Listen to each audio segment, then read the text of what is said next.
Collar Elk Hunting, brought to you by ElkBros.com, with your host and elk hunting coach, Joe Gillia. You want to hunt elk? They live to hunt elk. Their goal is to share with you what they have learned grinding it out for over 35 seasons, doing what they love. So come on into camp and set a spell. Welcome to Blue Collar Elk Hunters.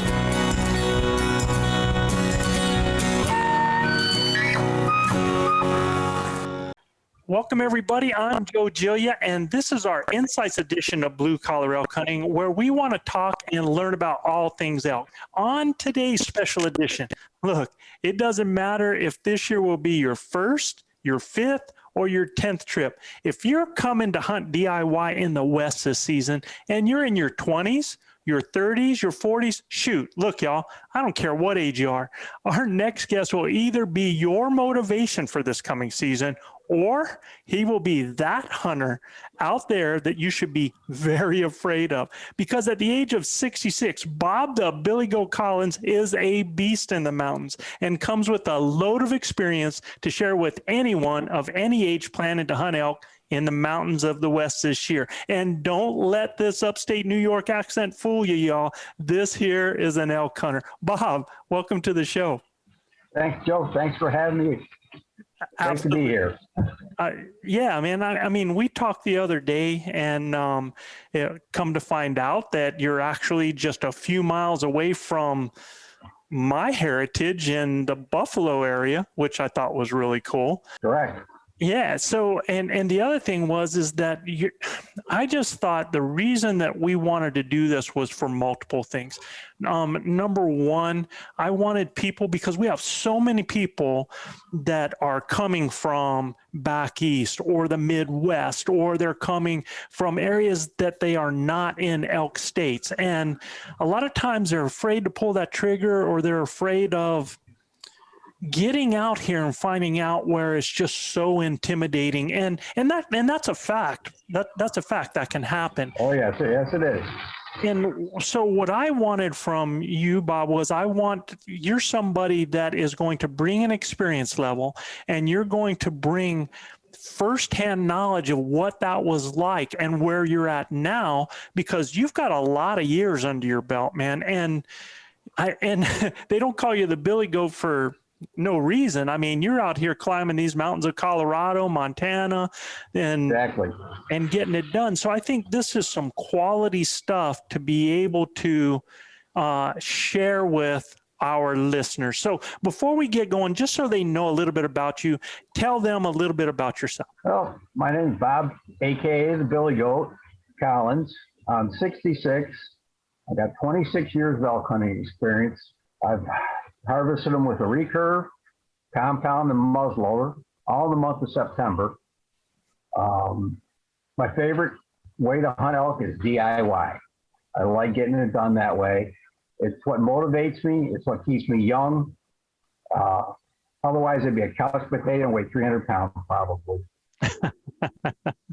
So let me ask you this. You're 66 now. How old were you when you first hit the mountains, Bob? Oh, geez. 1989 would have made me 39.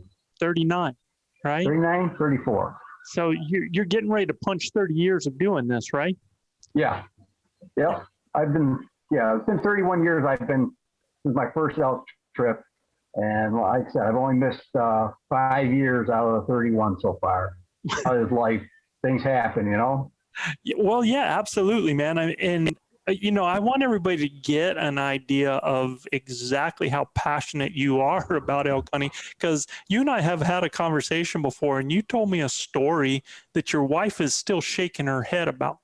It takes us 30 hours of straight driving to get from where we here in Western New York out to Colorado, where one of our favorite places to hunt is.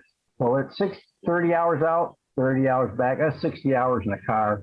We got out there and we hunted for 3 days. That's all I had to hunt. And basically, you got about approximately 12 hours, just a little over 12 hours of daylight at that time of year to hunt. So we hunted for 36 hours. We traveled for 60. But hey, I would have missed that year. I wouldn't have missed it. Not if I can help it. No, I totally get it, man.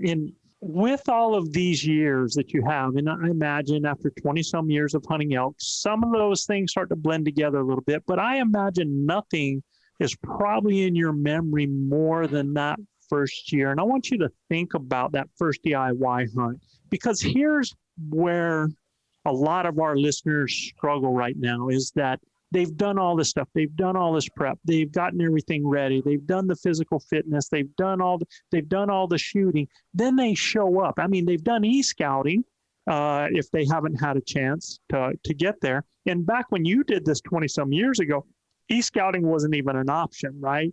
So, No. you know, when you showed up, what was the sticker shock like? I mean, when you actually got to camp and looked around. And there's not only me that has this sticker shock. I've taken approximately, I think, about 10 guys out there. And only one that had elk hunting experience before. And everybody is overwhelmed by the size and the immensity of the mountains. Right. That's the biggest thing. Everybody, their first impression is like, wow, what did I get myself into? Topographical maps don't do them justice. Google Earth doesn't do it justice. It's something that your pictures don't do it justice. Boots on the ground is the only thing that does it justice. No, absolutely, man. So let me ask you, when you guys get there and they're overwhelmed like that, where do they even begin finding elk? I mean, what was that mental process? I mean, I know what I do, but I'm somebody I've been around elk ever since I was 19 years old. And I've been in the woods ever since I was knee-high to a grasshopper. So I'm not uncomfortable in the woods at all. But for some of these guys coming out, when they see that, what is that mental process of where do I start? That's a tough one, Joe, because you're so overwhelmed to start with. But if you've got yourself a game plan and if you've done some e-scouting or even with just topographical maps, you can get a kind of lay of the land, and hopefully you've talked to a few people to get an idea where you should be able to find elk to start with, what to look for. You know, I've read a ton of articles, you know, and so I had a little bit of an idea, but to find those spots on the mountain took some boots on the ground. It really did. I had to learn to pick apart the ground and find where the elk were on the mountain, how far up the mountain, how far down, you know. And the area I was hunting was 15 miles long of area where the elk could be. And then it also had two main branches that branched off of that. So you got a huge amount of territory to start covering. And that was basically it. We just put the boots on the ground and started finding certain areas that were consistently finding elk sign in. And what were those certain areas like? I mean, what type of features were you looking for, Bob? Well, we were looking for areas that held green grass. You know, we always would find them kind of on the north face, where you got your lodgepole pines.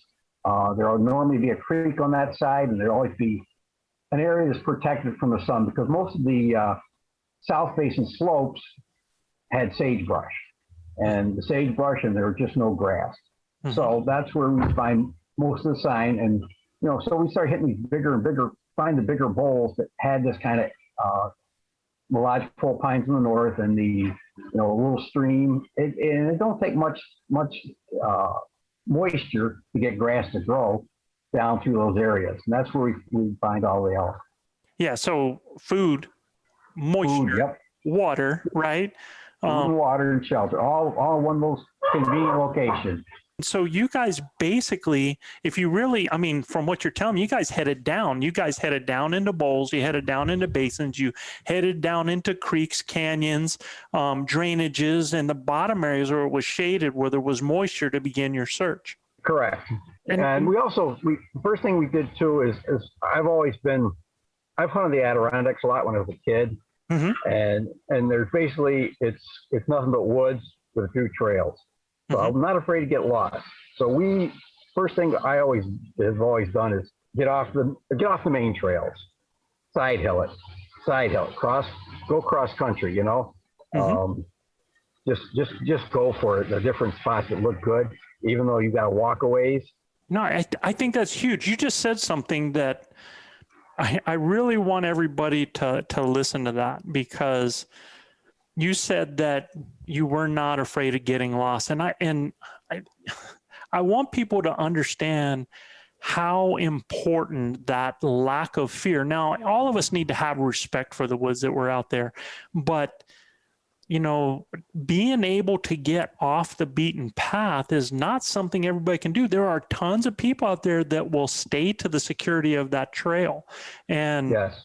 and you say that that was a big game changer for you, not doing. Oh yeah, it definitely. You know, the further I got away from the trail, the more elk I signed and elk I ran into. From the very first trip I made out there, having that background of being able to read a topographical map and a compass, if I know where my starting point is on that map, and I've got a compass, I'm not afraid to go anywhere. And I think that's where a lot of guys make a mistake is, you know, that's maybe old school, but it doesn't go out of style. Well, okay. So are you still old school, or have you changed your tool set? I've got base map. My partner's got Onyx, but I've always got my paper copy of my topo map that's laminated and my compass. I still rely on them on a daily basis when I'm out there. So I absolutely do. I'm like you, because actually there's something that GPS is having, is a thing called a battery. And, you know, I mean, you can only carry so many extra batteries. And I hate the idea, especially if I end up spending the night out there, of ending up in a situation where I don't have it. So a lot of times I will get a reading. I'll get a directional reading off of my GPS. And I'm not turning it off, but I'm not using screen time, basically. I mean, it can run a long time as long as you don't have screen time on it, or the light's on, or you're looking at it physically, and just put that bearing on a compass and go with it. And I mean, it works great like that. And what do you find different between your topo map and, let's say, Onyx or base map? Well, the ability to zoom in with your Onyx or your base map is huge. You know, the ability to mark pins. I mean, you can mark your map up. It's not quite as accurate, you know. I mean, with my base map, I drop a pin right where I'm standing. You know, it's really easy. You know, if you got your topo map, you're pretty sure about where you're at, unless you got an altimeter or something that, you know, so you can gauge the actual elevation. Right. You know, you're kind of, there's a little bit of guesswork in there.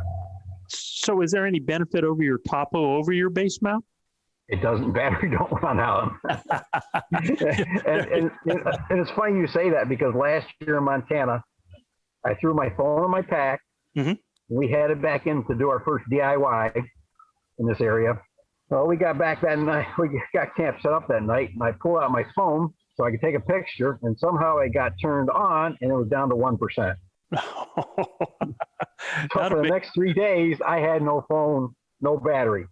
Wow. Well, yeah, absolutely, man. Now, you had a partner that did, though, right? Yes.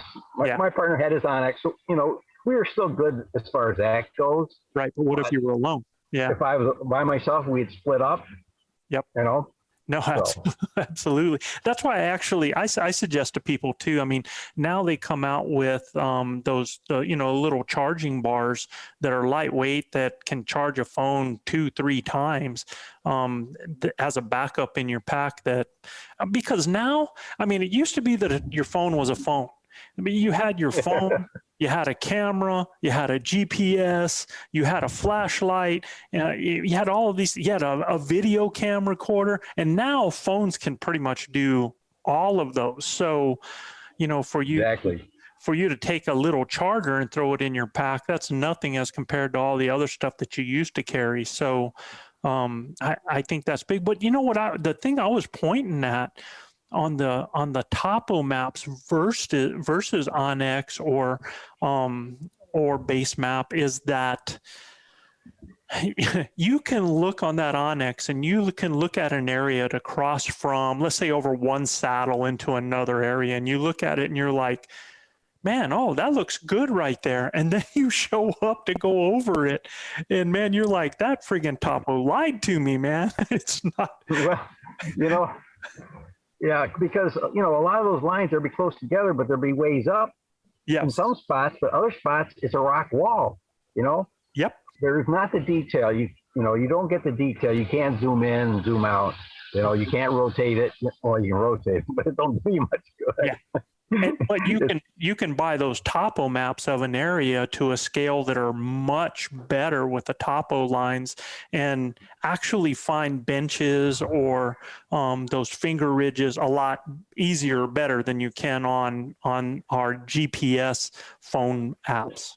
Well, what I have done is, in the past, is also taking your regular topo map and blowing it up into and then had that little section that we were going to be hunting laminated so it doesn't get all destroyed in your pack. Right.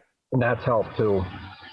Now, you said that you start off down there and we're going back to the finding elk, because really that's a real big focus, because I know there's so many guys that are real nervous when they get there, like, okay, where do I go? And we've done podcasts and we have a whole series on finding elk, but I love listening to the perspective of somebody that landed there with boots on the ground. So you guys were there, you go down, you found the water or those drainages, you found those north areas with the grass, and a lot of guys would go, okay, I'm seeing track, we're seeing sign in this area, and they're just going to stick there and sit water, or they're going to sit grass, or they're going to do something like that.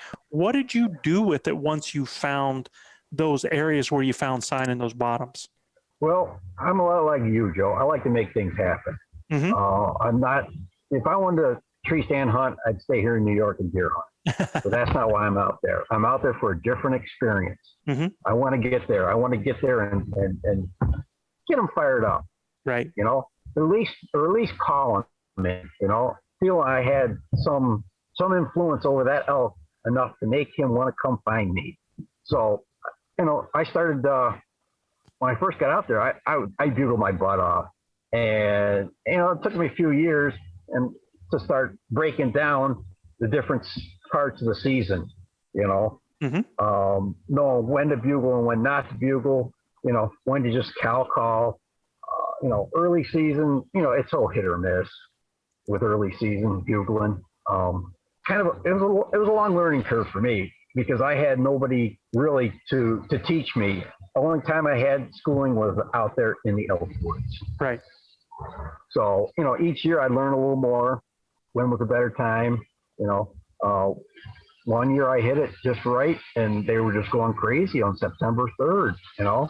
And so, you know, I found that, you know, when they're in that first cow comes to eat, well, you can get away with just about anything compared to, you know, when there's nothing going on and they're shut down, it's too hot, or they're just not fired up yet. You know, I learned to tailor my calling to the mood of the elk. Absolutely. So, with that learning curve, what was the turning point for you? What was the aha moment that has developed your strategy or your philosophy or your ability to adapt now? And man, I cannot tell people enough. You have to be ready to adapt, you know, when you're elk hunting, because the situation could be different from today to tomorrow. But right. But for you, what are those takeaways that you've gained, those little tidbits, those little tips that you've gained for finding elk now, or locating, or in your experience? Well, like you said, you adapt, and that's has become my mantra out there: adapt and overcome.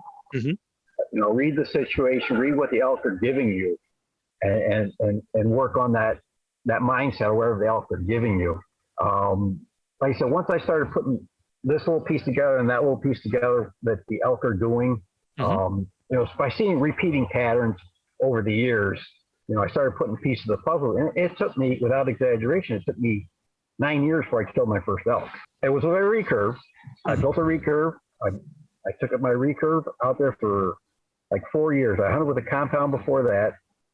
And I finally decided I built my own recurve, and I was fortunate enough to take one with my recurve, and that's still one of my best experiences I've had. But that was kind of the aha moment when I actually got that bull to commit, saying the right things to him, learning how to push his buttons, so to speak. And that's, you know, you hear people, you know how it is. You know all the names out there.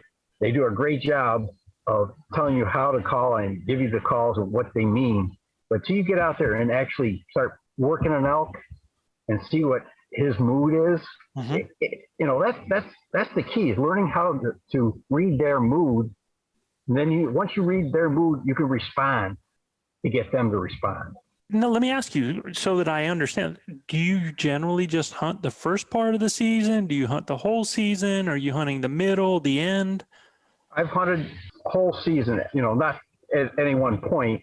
But when I first started hunting, I was hunting the very beginning of season because vacation days are important. So I had that Labor Day right there. Right. So I had an added day. So to me, that was important. I'd rather be out there hunting another day than maybe the best week. But to me, it was just another day out there to me, which was important because for me, it's just not elk hunting. It's the whole experience. Right. It's my favorite vacation. I get to hunt, I get to fish, I get to camp, I get to hike, I get to see all the beautiful country. I mean, how can you beat that, Joe? Oh no, I think that being said, you want to be out there, right? Yeah. Well, with that being said, the first probably 12, 15 years, we hunted the first week just for that reason. But since then, got say you and just a few thousand other people because they think the same way. They want that extra day, right? So right. Yeah. Oh yeah. But then we evolved, and now we are more towards the middle, the end of season. Now I'm at a point in my life where I can take more time. Right. So last few years we've been out there like 2 weeks. We've kind of hit the middle and the end, and it's been more productive for us. We've had to change up our hunting style because the elk are in a different mood. Okay, so let's mindset's different. Let's take all of that because you just said a few things there in that you said that you were able to change your hunting. It was a little bit different. It was a little bit better for you at that time because the mindset was different. Explain that. Early season, most of the time the elk are not fired up. I mean, you might get one or two, one day that they seem like the woods exploded, but most of the time they're pretty quiet. When you did get them to respond, most of the time the bulls were in their bedrooms, I call them, where they kind of shack up for a little while, and it's like their little territory. Right. And then once you get to the middle, they seem to start moving quite a bit. And when would you say the middle is for you? I know what around the 10th. Right. Okay. 10th, 12th, right in that area. They seem to start moving more, the bulls. The bigger bulls start moving then too.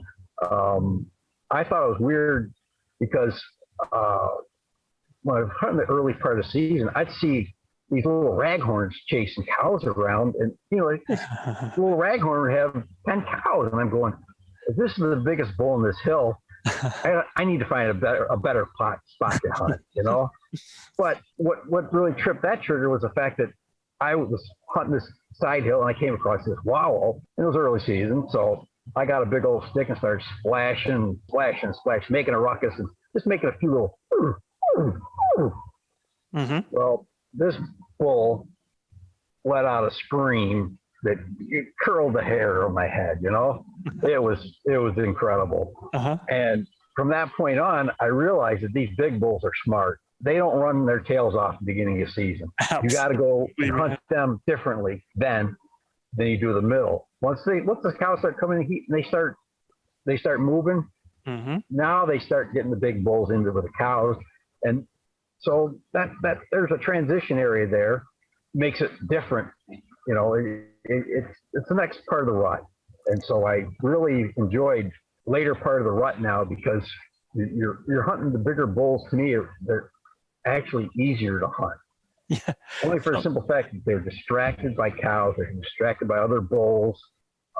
It's easier for me to get underneath their skin, get in their head, because you can play, I call them mind games with them, It's one of my favorite tricks is because I always hunt with a partner for the most part. I'm not big on challenging bulls, herd bulls, but what I do like to do is get in close. When I get in close, I make a few little wimpy bugles, just you know? Mm-hmm. And then what I'll do is I'll start making a cow call, but like a distressed cow call, you know, where she's just absolutely being, you know, harassed by this little bull. It sounds kind of like this.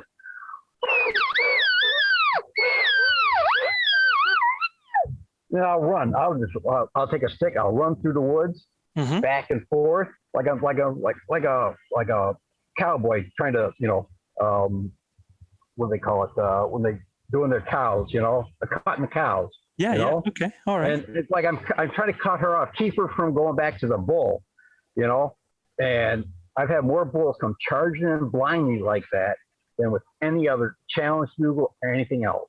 So basically, let's review this, because basically what you're saying is, and this is a great nugget for you guys out there listening, because he's talking about an immature bull that's trying to keep a cow with him, because we're going in that transition phase. It's that transition from early season to rut, and it's you've got those young bulls that, and it's funny, Bob, I always think of these old mature bulls as like my grandma during the strawberry picking season. She would get all of us young kids to go out there and pick all the strawberries and bring the whole basket to her, and then she takes the basket, right? And I mean, brilliant, man. And just like these bulls, they do the same thing. They let these young guys round up these cows, and they just stay off in the wings until you start hearing some bulls screaming because something comes in heat, you know, and then boom, they're in there, and they, you know, thanks for rounding them up for me, right? So what you're talking about, and this strategy that you're talking about is making it sound like a cow that's being harassed by, that would actually like to leave this young guy, and he's trying to keep her cut, trying to work his butt off to keep that cow from going to a bigger bull. Exactly. And you know, and that's, and it, you know, you plant that seed, like you guys said, paint the picture. You painted that picture in that bull's head.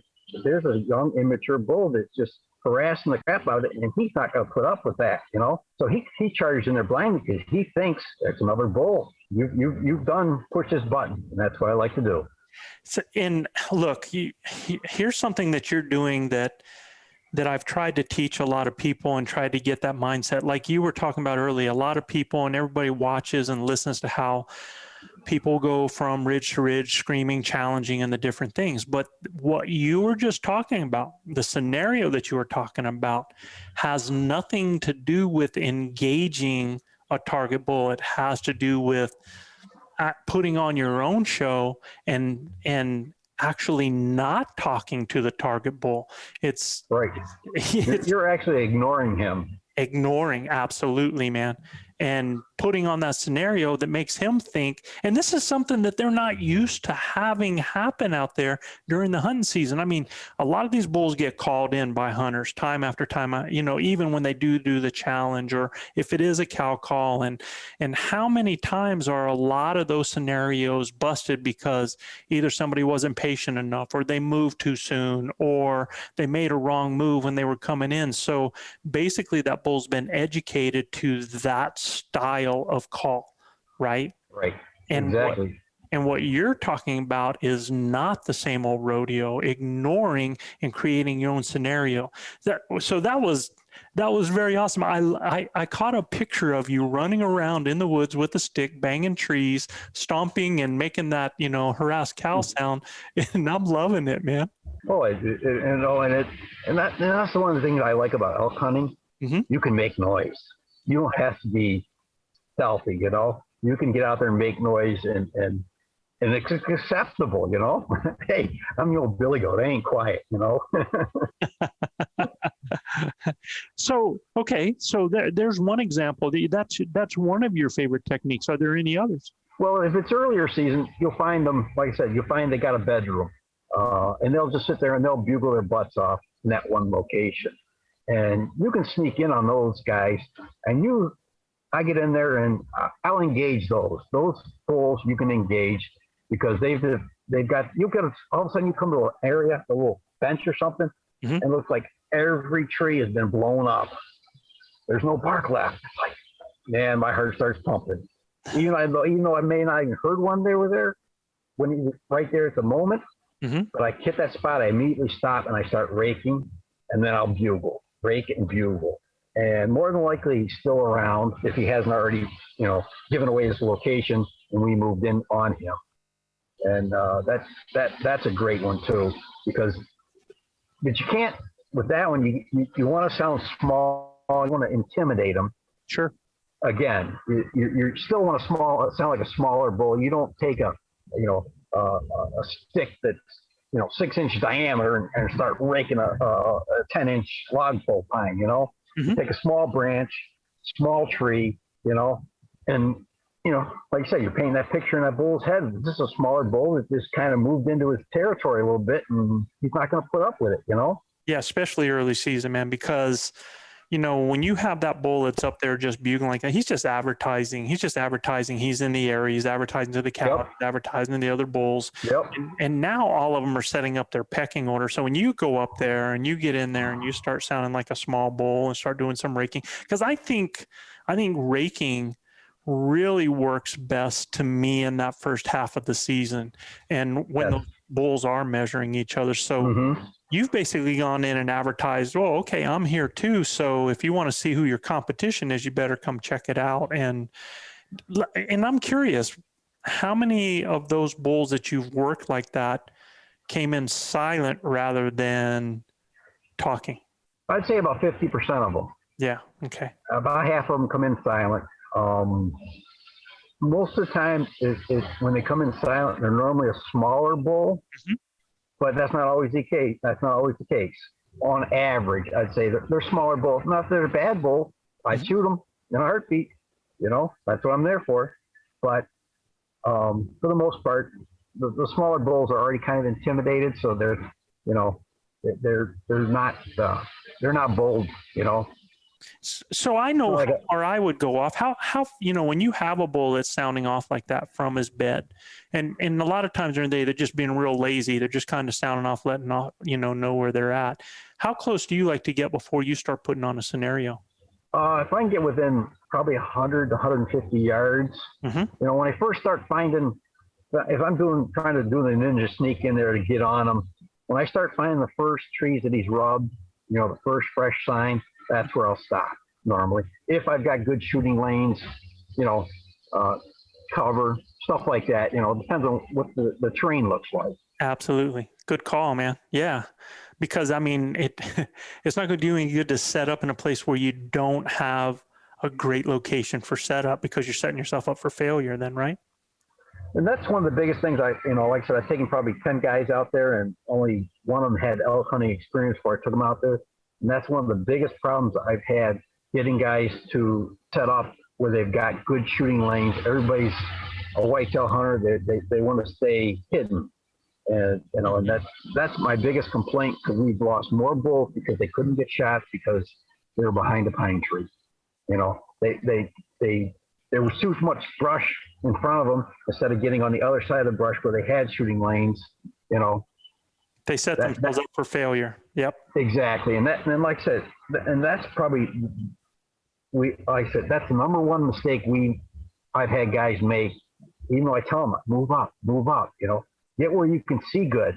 A little story here, Joe. Okay, shoot, man. The last bull I shot, I told the guy, go up the hill, go up about, I don't know, it looked like about 80 yards, somewhere in that area. I says, this bull we got going, he's going to come around and stay above us because the wind was going up. So get up there so you're above me. You got shooting lanes. When he circles, you should be good to go. Well, I see the bull. He's up there. He's circling. This is about 20 minutes after I set my buddy up there. Mm-hmm. Well, next thing I know, the bull's coming down the hill. How come Jim didn't shoot? I'm waiting. Nothing. Well, next thing I know, I got this bull at 20 yards. So I drill him. The bull takes off. I scream at him, with my bugle.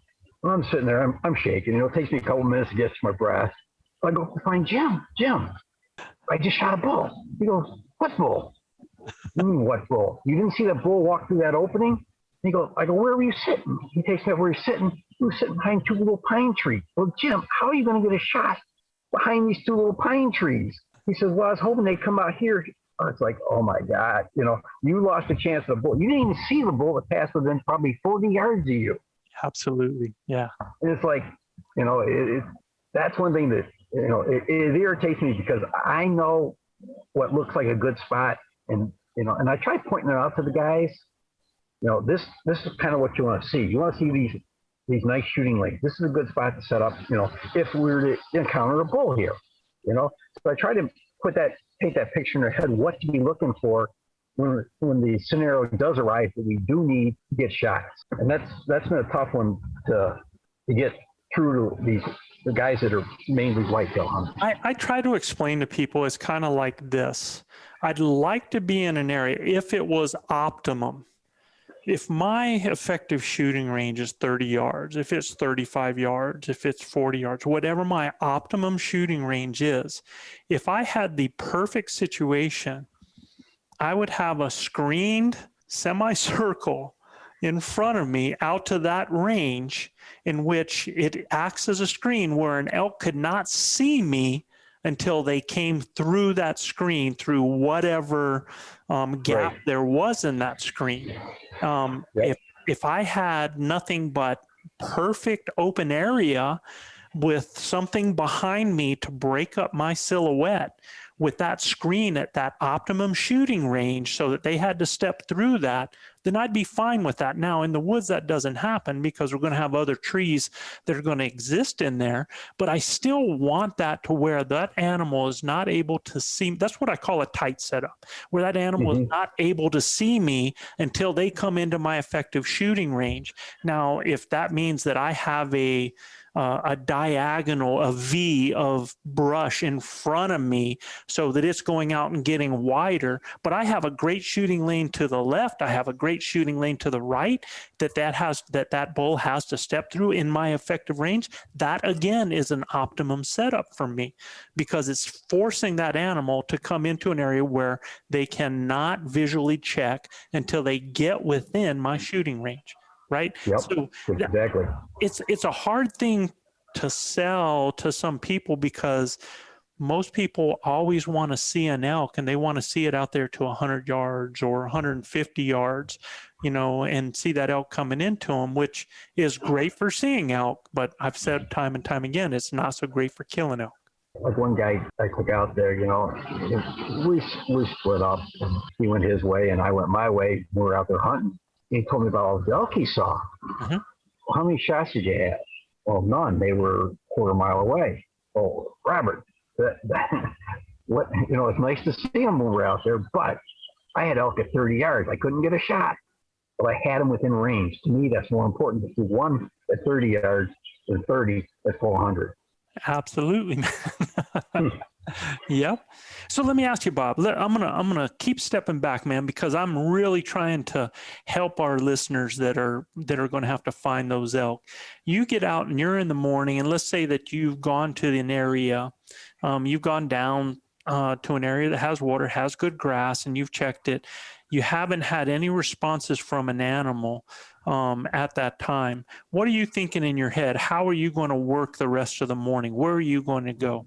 Well, if we didn't hear, any kind of bugles at night, some place we camp, you can hear them. Because we don't want to be messing them up at night, even though I've had them walk through camp at times, But if the sign's there, most times it'd be soft calls. It'll be, just something to try to trigger a response.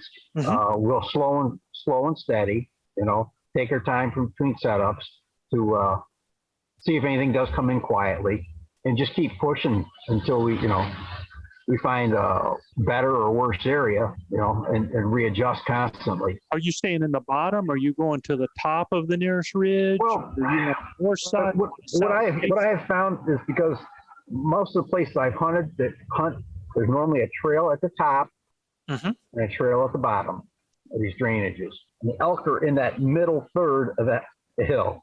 It's typically there's anywhere from 1,500 to 2,500 feet elevation change between the bottom and the top. And there's that middle third of that mountain where they seem to concentrate.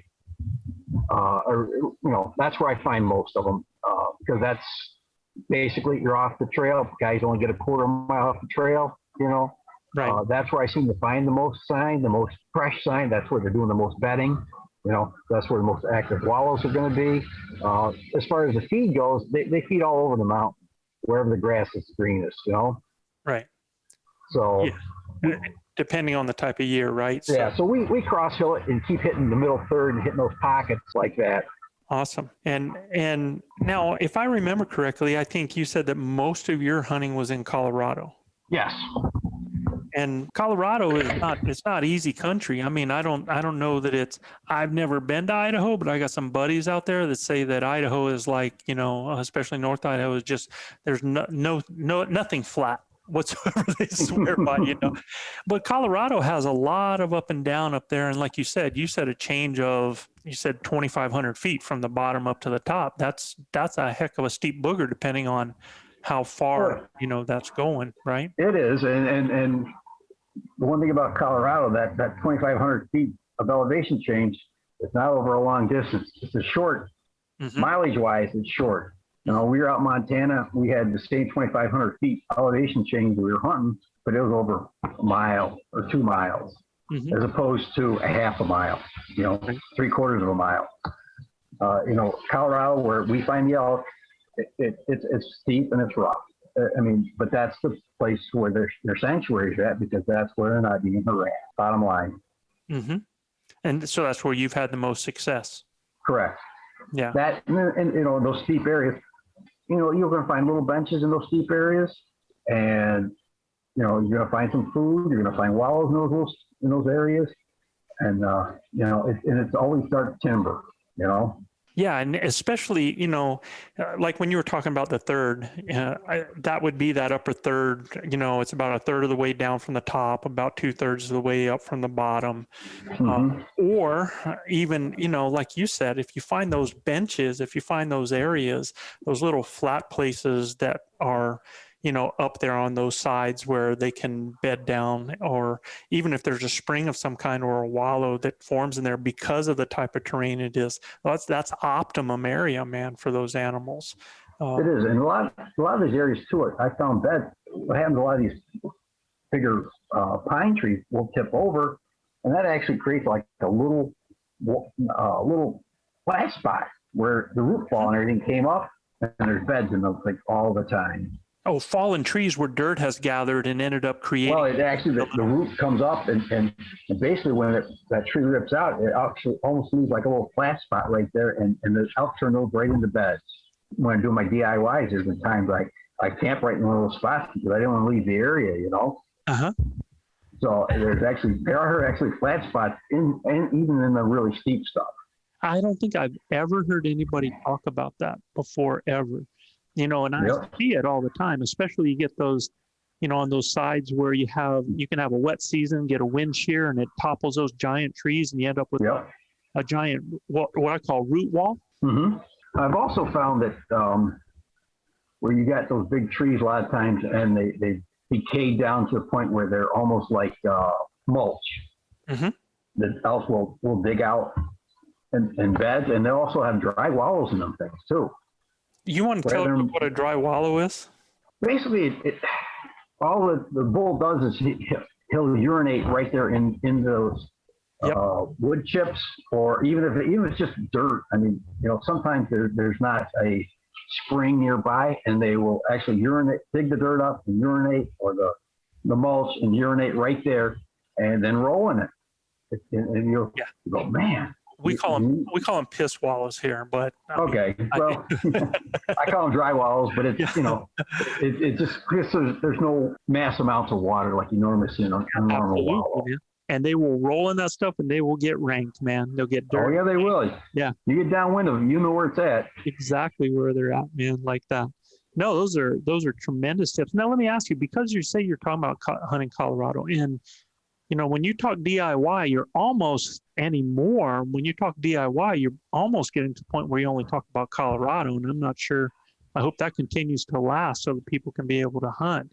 But because it is getting to be one of the last places where you can get over-the-counter tags, it's also extremely crowded. Have you seen a huge change, in the last 20 years of people in the woods?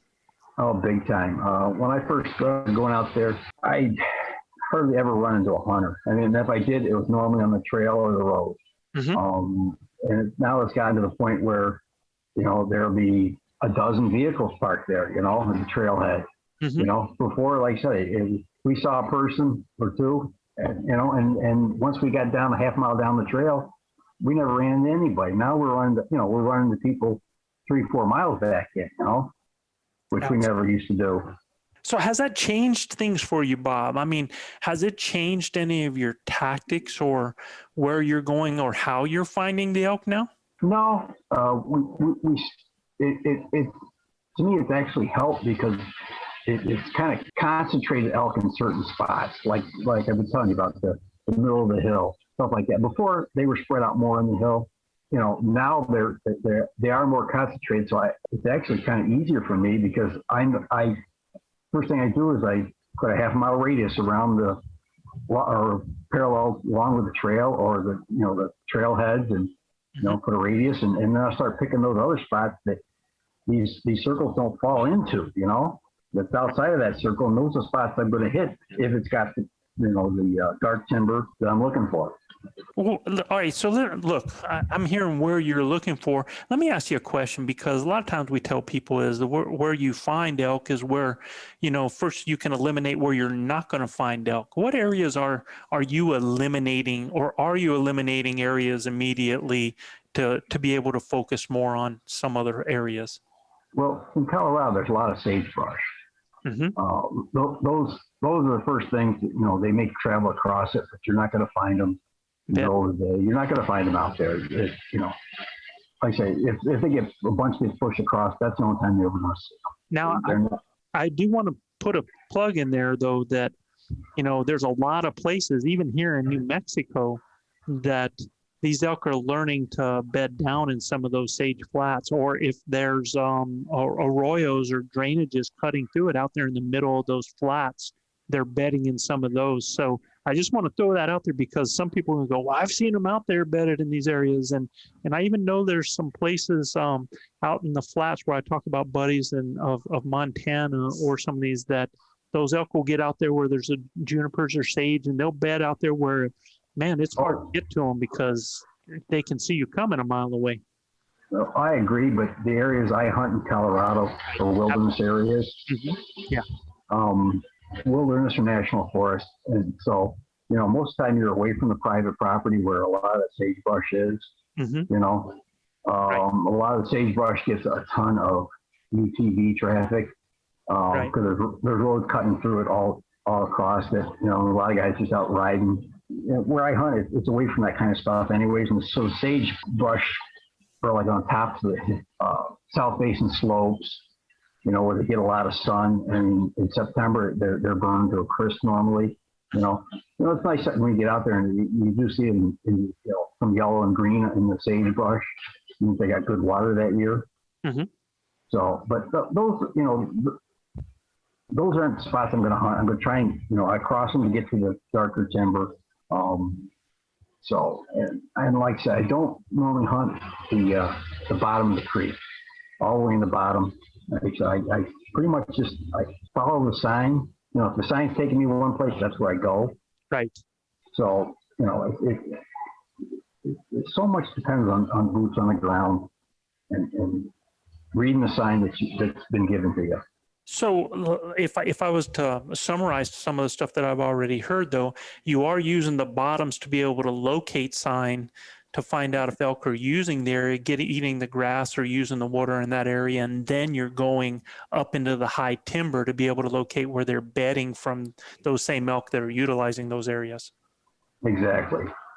You'll find them, you'll find sign down, even where they cross the main trail, you'll find them.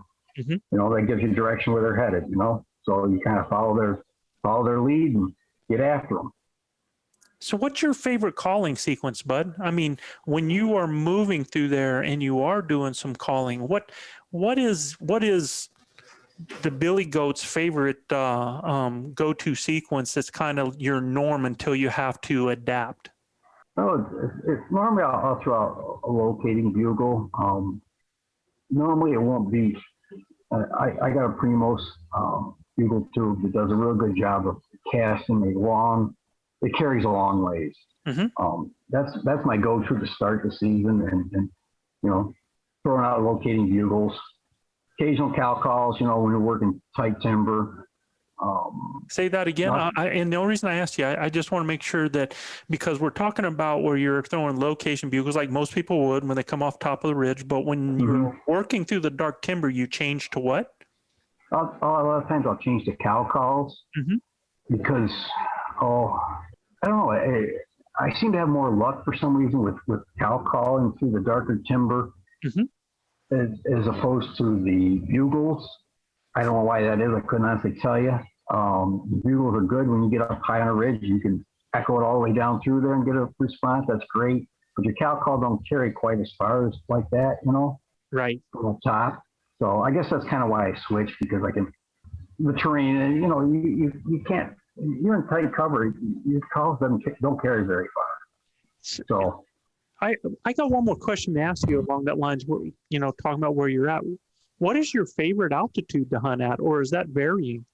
I've hunted anywhere from, I think the highest we've hunted was like 11,500 down to 8,000. And most consistently, we're talking Colorado, because in Montana, we were only at 7,000 feet most of the time, or less. Actually, we were at less when we killed the bull. But in Colorado, you're talking normally between 9 and 10.5 is our normal, where we find most of the elk in September. It's funny that people kind of get hung up on an elevation. Right. I remember one year I was sitting in camp down by the creek, which was at 8,800 feet at the time. This guy comes down the trail and he whips out a top-o-mat and he goes, how do I get here? And I go, why do you want to go there? And he says, well, the guy at the store where I bought my bugle tube says all the elk are 11,000 feet or above. Yeah. And so I just kind of rolled my eyes and I says, you know how far a hike it is to get there from here? He says, well, you don't look too far on the map. Well, I said, you're looking at about a 4-mile hike, and you got about 2,000 feet of elevation change to do. I'm in good shape. I can do that. 2 hours later, I see him heading back out. Right. It's like, okay, Yeah. Well, I think the reason I wanted to ask you that, though, was I was actually leading me into, I know you live in upstate New York, which has a little bit more elevation, but what's the elevation where you live? 600 feet. 600 feet. You're going from 600 feet to between 8 and 11,500. And that's where I was wanting is now I know you're the billy goat dude, but how difficult is those, or are those first days for you there? And what do you do to prepare for that? Can you prepare for that? Or what do you do once you get there in that altitude? Well, it takes time for your body to adjust, regardless of who you are.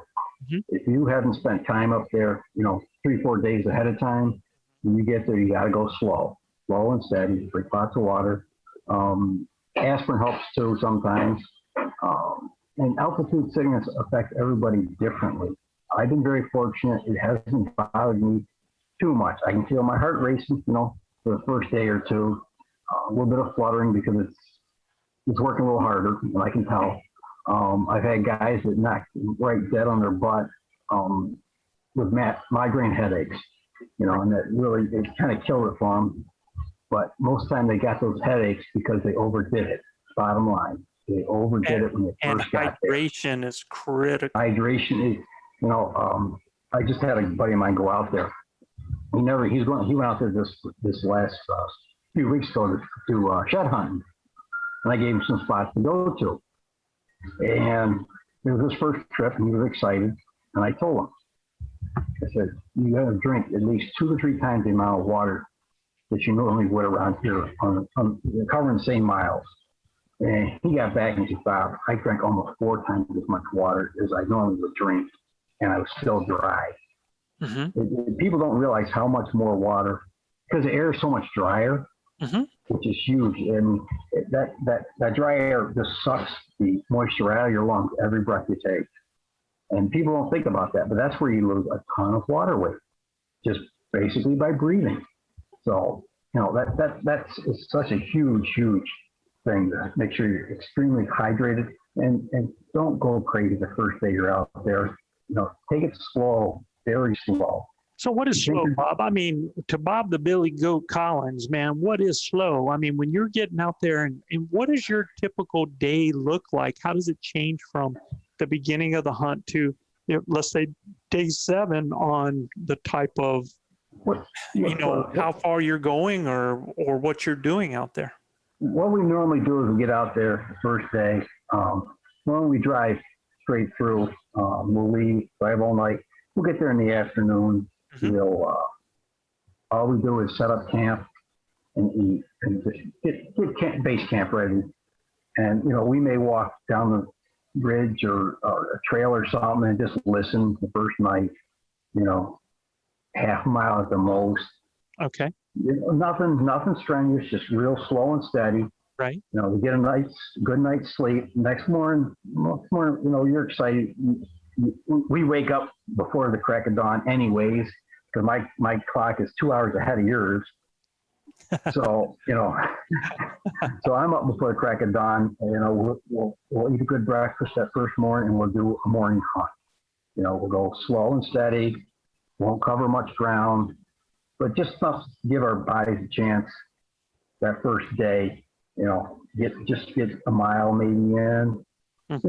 Just your body needs time to build up those white blood cells that carry the oxygen.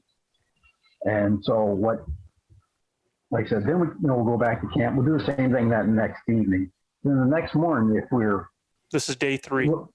The first day we'll just go easy, Yeah. And then the second morning we'll go easy again. And if we're feeling all right, then we'll backpack in, come back at lunch, load up our stuff and go in, or we'll wait one more day. I don't know how we're feeling or what kind of signs right there, but damn.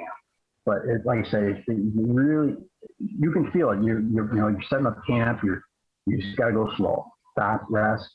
There's no getting around it, Joe. You've got to give your body time to adjust. No, absolutely. And that's what we try to tell people is pay attention to your body. And different people are going to be different, man. And once you get those migraine headaches, once you start getting that nauseous feeling, man, it's not good. And so sometimes it's better to go easy on the front end than to find yourself having to lay in a tent for a whole day, right. or having to go down in elevation and recover in a hotel. Well, that's what happened to my one buddy one trip. Mm-hmm. He overdid the first day, and he ended up going back, took the truck, went back into town, spent the night in a motel, because Gunnison was like 7,700 feet or 7,800 feet, and we were at 10,500. Right. So he went down there and spent the night. Didn't get much sleep, but he did get some, was able to get the migraine to go away. Right. But he lost a day just because he didn't take it slow. Absolutely. So, it's one of those things. It's one of those things you got to build up. So it's like, it's a marathon when you're out there. You got to start slow. You don't start off, trying to run, a 100-yard dash.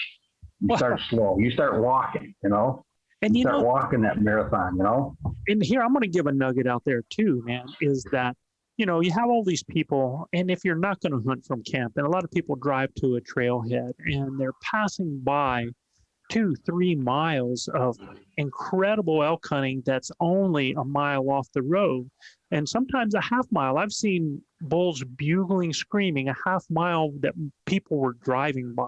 So, what I like about those first couple of days is they force you a little bit to hunt. In other words, slow down, because I think so many people are in such a hurry to get to what they think is elk country or where elk should be or what looks elky that they go by a ton of elk. They actually walk by elk trying to find elk. And sometimes that first day, first couple of days of having to slow down, take your time, you're going to you're going to find more things. Let me tell you a story, man.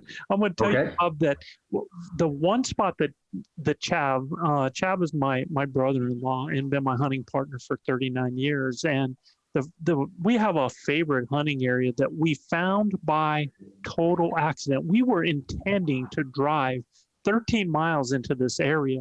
On mile 2, I'm not paying attention because I'm looking at how great the moisture is and stuff, and drive a little bit off the 2 track and put my tire in a wet, giant red ant's nest that had moisture in it, and sunk my truck to the axle and could not get out. So here we're only 2 miles in, and we decided we're going to wait till somebody can pull us out, which ended up being 3 days later.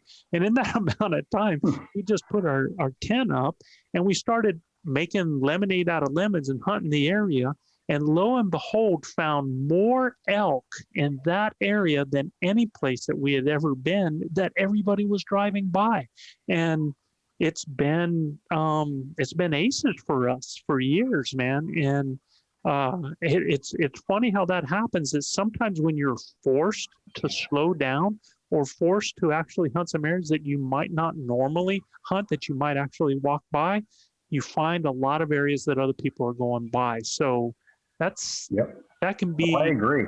It can be a great thing. Oh yeah, and you'll find that there's so many guys that are in such a big hurry to get to the trailhead. Mm-hmm. You know, and they drive by, like you said. The spot we hunt is one of the drainages that people drive by. One of my favorite places to hunt. They drive by because there's a trailhead. The road kind of forks, and we're right close to that fork, and follow the fork one way and follow the fork the other way to the trailheads, and we're kind of jump off right there in the middle. Like I was saying before, though, you got to kind of find spots where people push them and where the people aren't going, and that's where you're going to find them. And you know what? Before I go further, Bob, I want to make sure I tell you, and I want to ask your permission actually, because, you know, we have an online course, and I would really, I tell you what, I still have that picture in my mind, you running back and forth with a stick, hitting a bunch of trees and doing that harassed cow call. What a great scenario that is. I mean, I'd like to call that the Billy Goat scenario and put that in our camp if you don't mind. I'd love to. So, by all means, Joe. We'll help somebody. That you, man. Well, you know, I think that when I have never heard that. I mean, I do a lot of different scenarios, but I've never done one of a cow being corralled by a young bull. And I'm still, man, it's in my head. I can see it. And I not only see you doing it, which makes me smile and laugh, but I can see the young bull doing that as well, man. And I can see that cow like, leave me a doggone alone. So I think that's a pretty cool thing. I just wanted to throw that out there before we went further, man. By all means, Joe.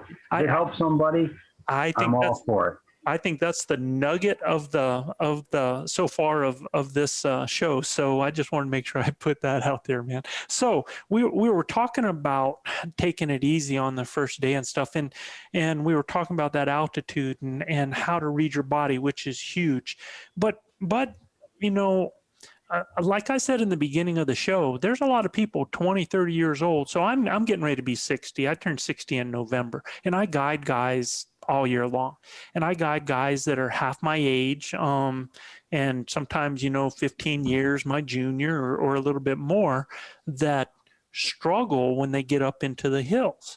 And, here you're 66 and you're still hitting that 2,500 foot change in altitude. You're the Billy Goat, man, and I guarantee you friends ain't calling you that because you're easy to follow in the mountains. What do you do to make sure that you're ready for that elk season every year?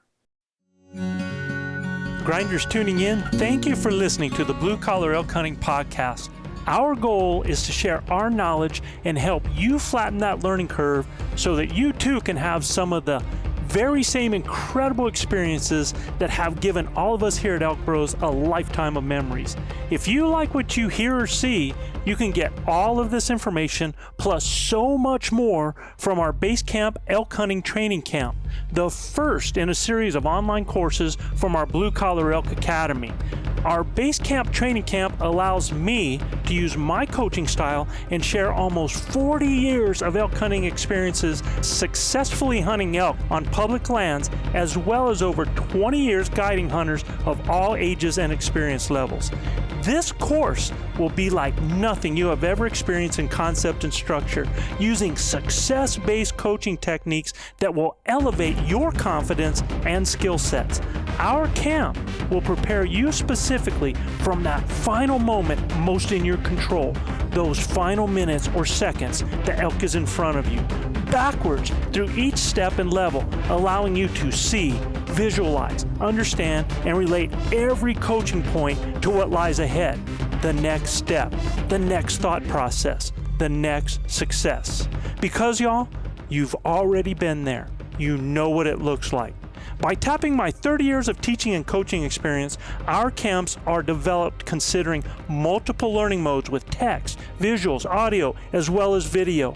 And base camp will benefit those new to elk hunting all the way to the 10 to 15 year vet. So if you are looking for that one thing to help you fill that tag this year, invest in the most important piece of equipment there is, you and your elk hunting knowledge. You can find the Blue Collar Elk Hunting Academy and the Base Camp Training Camp at ElkBros.com. That's ElkBros.com. Keep dreaming of the screaming, believing in achieving, and most of all, keep grinding.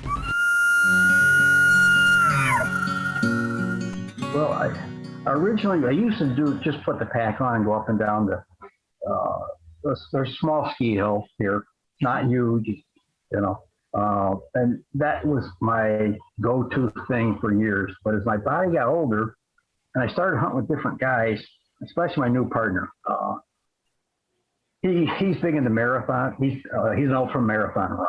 Mm-hmm. The guy's 2 years ago, he did a 65-mile race one day, 65 miles trail race, no less. Where he probably covered 5,000 feet during that trail race. So I got into run. I mean, I ran track in high school, but I was a runner. I run a mile. Are you kidding me? Come on. I got short, squatty legs. That don't work. But I started running, and without exaggeration, I decided I had to start running. So the first trip I made down the road about a quarter of a mile and thought I was going to die of a heart attack. But I walked and I jogged, walked and jogged. And it took me probably a month to get to the point where I could jog 2 miles without stopping. And now I do trail runs. I like the trails because they got hills in them. Mm-hmm. There's roots, there's logs, there's obstacles. Right. So you're just not putting one foot in front of the other. You got to pay attention to the ground. It's constantly changing. The trails are dirt, so they're easier on your body. It's in the woods. It's cooler. That was a big improvement on my cardiovascular, health. So you think it was better than putting a pack on your back and going up and down the hills? It complemented it. Okay. I still do both. Mm-hmm. Right now I got 40 pounds in my pack that I go up. I'm only 155 pounds. I'm not a big guy. I'm 5'5". I got 40 pounds in my pack. So what's that? 155 pounds. 155 pounds and I'm 5'5". Wow. And I'm short and squatty. I got 40 pounds in my pack right now. Hopefully I'll have it up to about 60 by the time elk season gets here. Uh-huh. But they complement each other. You're building power, climbing the hills with your pack on. Absolutely. You're with the, your cardiovascular system doesn't get as good a workout with the pack on as it does with running. Now, I will, now, if you don't mind me, because I do coach and I do train, you take that pack and you find a steep little 50-yard hill on there and you go at that super hard going up and then go back down. I mean, go 20 seconds. Oh, yeah. And then you walk down and then go turn around, go 20 seconds hard, right back up it again. Buddy, yes, sir. You can still tax that cardio pretty strong. I just want to throw that out there for people. No, I agree 100%, Joe. Yeah. The only reason I don't push it quite as hard is because I got arthritis, and if try to, push it too hard with the heavy weights. Right. Good point. My arthritis flares up and it slows me down. So it's kind of counterproductive then. How much weight are you putting in your pack, Bob? Right now I got 40 pounds. Okay. Like I said, by August I should have 60 pounds. I don't like going more than 30% of my body weight. No, you're right. Good point. Because again, it starts tearing at those joints and ligaments. Yeah, exactly. And so if I want a cardiovascular workout with my pack on, I'll drop it down to 15, 20 pounds. Good. Yes. Also, okay, good. And I do switch it up. I take weights in and out. This week I may do two hill climbs with the 40 pounds, and next week I'll drop it down to 15 pounds and do a faster pace, which I can do with a lighter weights, and it won't hurt my joints like it would if I try to do that with the 40 pounds. Right. So that's why I don't push it with the heavier weights. It's all I want to keep my body in as good a shape as possible with the least amount of pain, and so you got to kind of listen to your body and, listen to what it's telling you, make adjustments as you go. That's like the fourth time we've said that. So I hope people are really paying attention, because there's sometimes people will, and I'll tell you, a day of rest sometimes can be better than 3 days of training in that letting your body recover. So, what you're saying, Bob, there, I just want to, I hope people are listening to that you pay attention to your body. If you start to feel an injury coming on, you need to take it easier on it. And there's other cross things that you can do sometimes without putting that same stress on it. You might be able to go ride a bike instead of doing a hill or something like that. There's other things Exactly. But you need to pay attention to your body. When your body speaks to you that something's getting ready to happen, pay attention, because it can really put a damper on your training. Well, your training, your hunt, the whole 9 yards. Absolutely. That is so huge, and mixing it up too is huge in my opinion. Also, like I say, I'm not a big bike rider. It hurts my butt. I'm sorry, but you can still just go for a walk. Mm-hmm. Mm-hmm. You don't have to run. You don't have to carry heavy weights. Mm-hmm. You can still just walk a hill. You take the dogs for a walk. There's so many things you can do. You can get an elliptical, which is, I got one. I hate it only for the simple fact I don't like staying put in one spot. It's just my personality. I want to go. Like when I'm out there in elk season, I want to go. I don't want to sit one spot. But you can do it. I've had guys that came out that, were in good shape, and all they did was the elliptical, but they pushed it hard and it was easier on their joints. So I'm going to skip to something else, man, because I'm pegging this out-of-stater. All those people that are coming in that are doing the DIY. That's I hear so much about nutrition, and look, as a coach, I understand nutrition. I understand the importance of putting fuel in your body. But there's so many things these days. There's like people are doing supplements instead of food and this and that. And is there anything special that you do food wise when you're up in the mountains, or what is your go-to, man? What's it look like when you're there? Well, I'm in the mountains. We actually, my partner's gotten to the point where he's been doing a great job of making his own dehydrated meals for us. Mm-hmm. They're actually better. I could always get him in on here, and he can give you a real good lesson on that. On how to make dehydrated meals? Yeah. Shoot, we're on, man. I know we have people that would love to hear how to make their own dehydrated meals. And and like the cereal he makes up in the morning, it's an oatmeal based cereal. But he also adds a lot of almonds. He'll add like coconut. He'll add a bunch of stuff into it. And I'll tell you what, man, a little powdered milk. We open up the bag, pour hot boiling water in there, mix it up. Man, it's a great. Like I said, maybe we should set up a time and I could get Ron, my partner, on here, and let's do that. Just do that, and I'm sure he's more than happy to do that. He's a great guy. If he would like, if he does not mind, I would love to have maybe his recipe mix and what it takes to, I mean, he can explain the dehydration on the show, but if we have people that have like the recipe for that, that might be awesome, man. And we could put it on our site. Okay, well, I'll talk to Ron and see what we can do about getting hooked up with that. And, yeah, that would be awesome, man. I'm like I said, you know how hard good hunting partners are to come by. Oh, absolutely. I've been to a lot of guys, and so I'm going to plug. A lot of guys get overwhelmed when they get out there, and they don't want to do it again. Yeah. So have you heard of our hunting buddy that we have on our website? Yes, I've heard about the hunting buddy platform you guys got out there. Now, to me, it's an excellent idea because you're putting like-minded people together. It's a dating site for elk hunting. So for anybody listening that doesn't know about it, you go to ElkBros.com and there's a link to get to our Hunting Buddy website, which is a free service. Doesn't cost you anything, man. You can go there and you can put your own profile on for the type of hunter you are, where you like to hunt, how you like to hunt, the style you like, the comfort level you like, everything.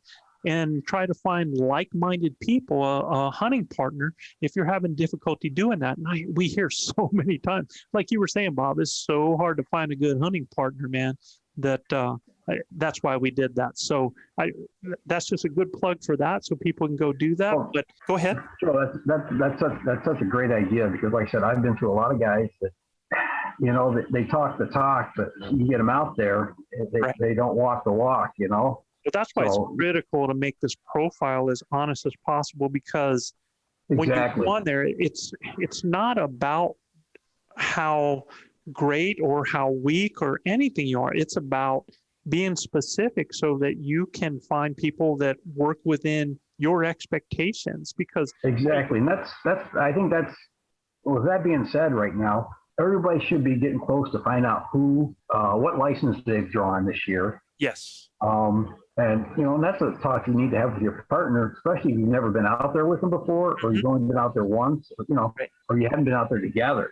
Mm-hmm. You need to sit down and have an honest conversation with that person, what your expectations are and what you expect from him and he expects from you, because, you're married to that person kind of, for that time that you're out there, and your life may depend on it.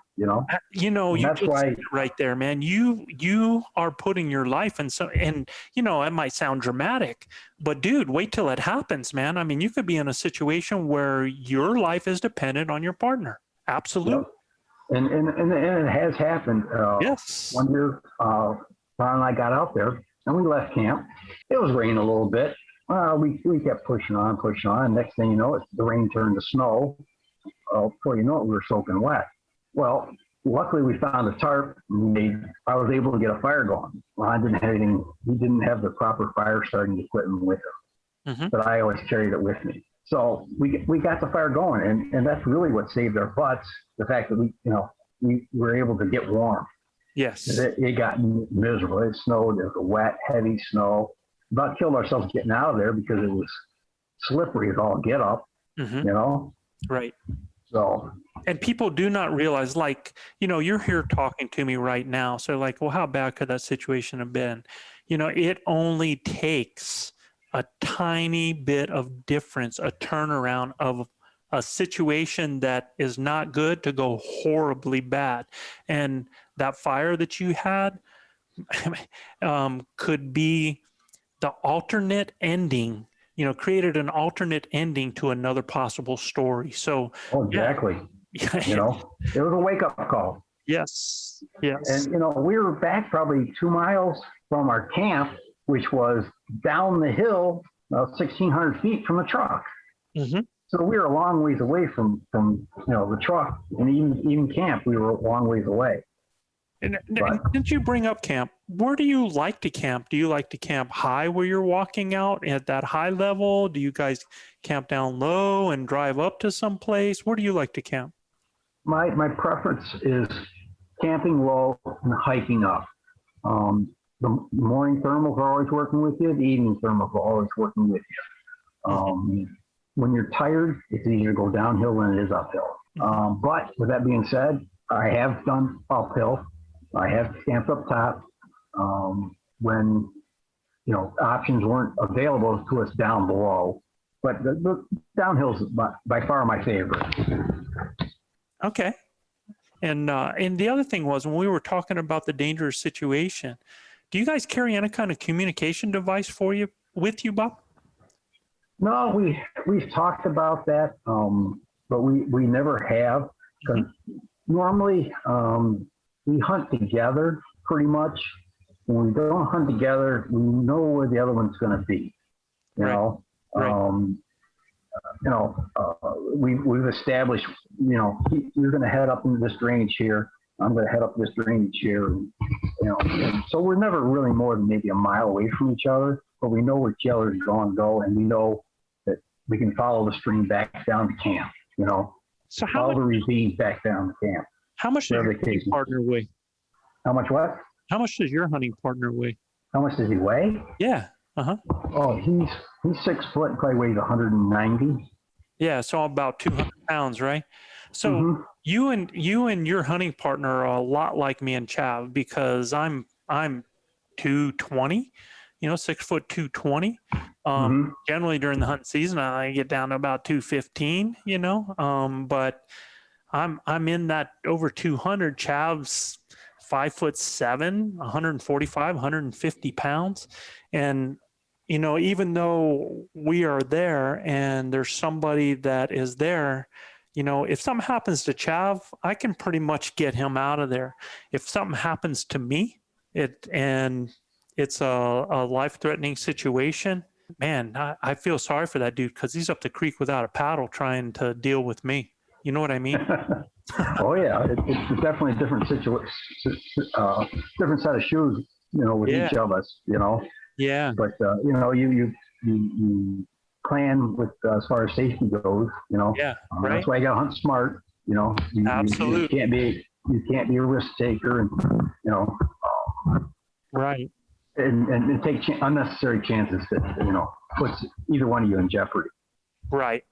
Yeah, I just I was curious about what you guys' plan was, and because you're right. When you have a partner, at least they can go for help, unless it's a situation where you need help a whole lot faster. So I just think that's a thought process for people out there. Because do you get cell service where you hunt? No. Yeah, that's one thing as a safety tip. Before you head up in the mountains, before you even leave, go in the mountains, before you even leave home, you should already have Googled the nearest hospital or the nearest place you can get help, because you don't want to be trying to figure out where you got to go coming out of the mountains. You just want to be able to get there as soon as possible. That's a great point. Emergency number. If you've already got that, like plugged in your phone or something, right?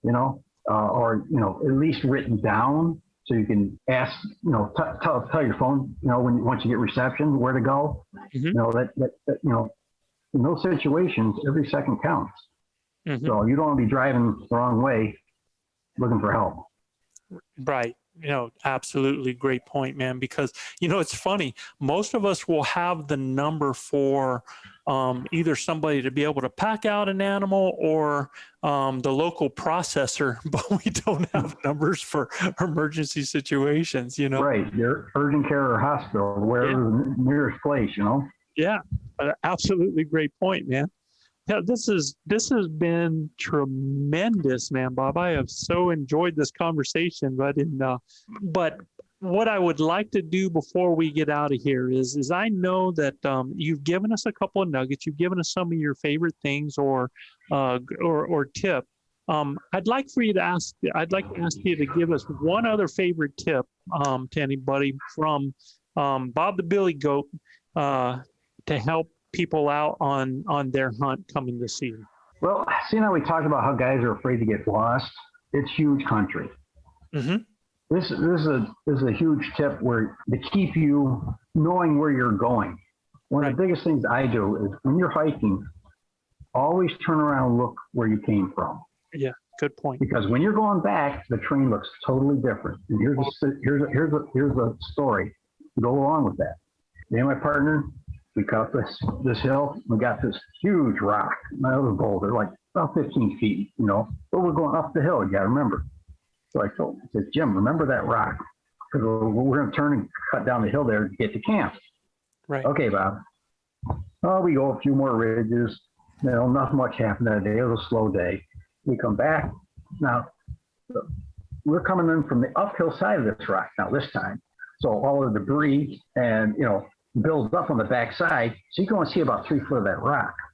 I go, Jim, all right, there's a rock. We need to cut down. He goes, oh, Bob, what's wrong with you? He said, that rock was 15 foot. I said, Jim, that's a rock. No, it's not, Bob. I said, Jim, go down the other side. And he said, you went on the other side of the rock, and there it was. Like, how'd you know that? I said, Jim, I stopped. Every time I stop to catch a breath, I'm not looking at you, see how you're doing. I'm looking to see what the terrain looks behind me, because when I'm coming out, I want to know what it looks like. And that's the biggest tip I can give you as far as not getting lost. There you go. It's a great one too, because, I think a lot of people forget about the importance of woodsmanship. And, having grown up in the swamps of the Carolinas, one thing that we really, really learned to do, because everything looks the same. I mean, it's not like you have a slope of a hill or big boulders. It just all looks the same. And you Right. just really learn to pay attention to the ground or objects or anything that could mark something and what it looks like behind you, because you're exactly right. We see where we're going. You need to look at where you've been, and that's a tremendous, tremendous tip, Bob. And are you planning on hunting this year? Oh, yeah. We'll be in Colorado. Yeah, and now remember your waypoint where you're going to be needs to go on our site, and Not a problem. If you get it to there, get your butt up there where I'm at. I'll see what I can do about getting you on a bull. That's awesome, man. We'll be in Colorado too. The ElkBros are taking the show on the road, man, this year. Well, I wish you the best of luck. It's going to be a little tougher, I think, than what you're normally dealing with in New Mexico. And you know what? I keep hearing that. Everybody's telling me that, and I'm relishing the challenge, man, because that's just the kind of person that I am. So I'm excited about that, Bob. I'm excited about go giving it that effort and just grinding at it. And who knows? Maybe we'll bump into each other in the hills up there. And I just want to thank you, man. I've enjoyed, I enjoyed our conversation the other day, and most people, if they don't know, they can go back, and I think it's episode 1 of Failure Points of the series that we're doing. In fact, most people, our series is not done. When you're hearing this, most likely our series is not done because starting June 1st, I actually am going on I'm going on a special, what I call dark month from elk hunting. In other words, I've dedicated that month entirely to family, my wife and everything, because I'm always so elk on the brain that I wanted to give them the same amount of, it's not even close to the same amount of attention. But, That's why I'm laughing, Joe. My wife understands. She doesn't like it, but I think she understands. And it was just a way of setting time apart to dedicate to them, to say how important they are to me. So if you haven't heard the rest of that series, it's still to come. We've got a few things that we made sure that we had recorded. This is one of those shows that we wanted to make sure that you got, because this is tremendous. And Bob, when I first talked to you, it was because of the shout out that you sent in with a tip from the old Billy Goat. And we've even talked, and we're going to continue to include some of those. If you send them in, man, I tell you what, I mean, we're all about helping each other, and you send them in, we'll stick them on our shows and we'll put those in there. And I enjoyed that first conversation so much. And, hunters, you can tell right away when you're cut from the same cloth, when you're the same type of people and the things that you're passionate about. And after our first conversation, I was like, man, I wanted to get you on the show, wanted to have this conversation, wanted to share that out-of-state experience and that build of knowledge, and let people hear things in a different perspective, and kind of be the person to get to ask the questions. And I know sometimes I sound like a lawyer with leading questions, but there was so much great information. And I tell people, man, I don't care how much hunting experience, it's just like coaching. I don't care how much coaching experience you have.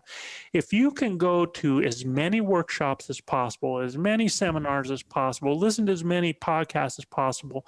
If anything, it will reassure that you're doing a lot of the correct things, or just, reinforces what you are doing.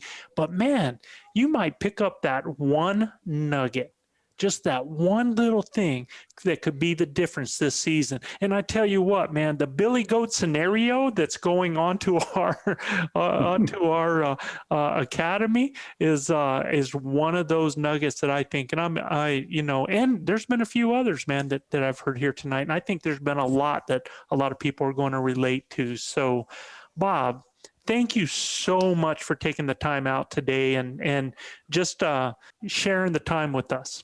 Joe, the pleasure's been all mine. Anytime I can talk about elk hunting, it makes my day. Like I said, I told you, I live for elk hunting. It's what keeps me young, keeps me motivated. I got a passion for it, and I've been so blessed in my life. And all the way from Barry, New York, doing this. Yep. You can find it on the map. You can Google it, so you can find Barry, New York, but it's just a little township. But like I said, I've been so blessed that I can still do it at my age. I'm so thankful I can give back to people. Awesome, man. The knowledge I've learned, I can relate the experiences I've had, and hopefully it helps somebody. Hopefully it keeps them safe, helps them keep from not being lost, helps them not to get out there and do things right, so they don't hurt themselves to start with. Absolutely, man. If I help one person, it was well worth it, Joe. You bet. Thank you so much, bud. And to all those people listening, until the next time we get there, you guys, you keep believing and achieving, but most of all, keep dreaming of the screaming. We'll see you next time. All right, bye. See ya. Bye.